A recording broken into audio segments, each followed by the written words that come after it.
گوجری زبان میں اپڈیٹ سنیے۔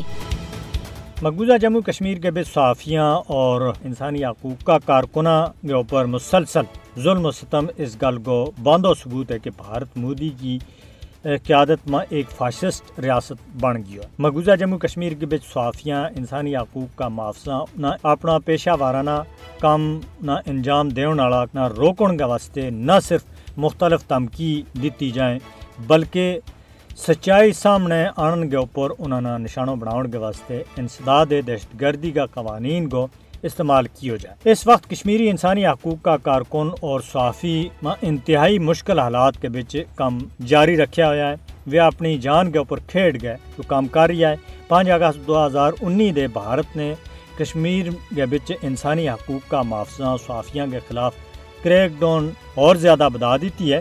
بھارت کی بدنام زمانہ ایجنسی NIA خاص طور کے اوپر فلاح و بہبود کا کامانہ نشانوں بنایا جڑا کہ مقبوضہ جموں کشمیر کے بچ بھارتی فوجیاں کا طرفے ہونے والی زیادتیاں کو باندھو ثبوت ہے۔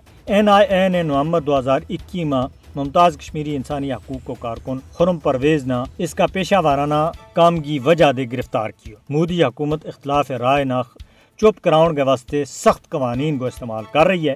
کشمیری صحافیاں اور انسانی حقوق کا محافظہ نہ گرفتار کیو گیو۔ مودی حکومت نے بیرون ملک سفر کرن دے انہوں نے روکیو۔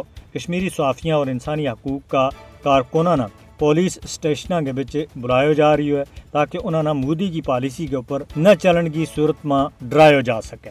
کشمیری صحافی انسانی حقوق کا محافظہ نہ سرکاری لینڈ کی پیروی نہ کرنے والا جھوٹا مقدمات کے پیچھے پھنسا گئے جیل بھیجو جائے۔ کشمیری انسانی حقوق کا کارکنہ آزاد صحافیوں کی منمانی گرفتاری بھارت کی ریاستی دہشت گردی کو باندھو ثبوت ہے۔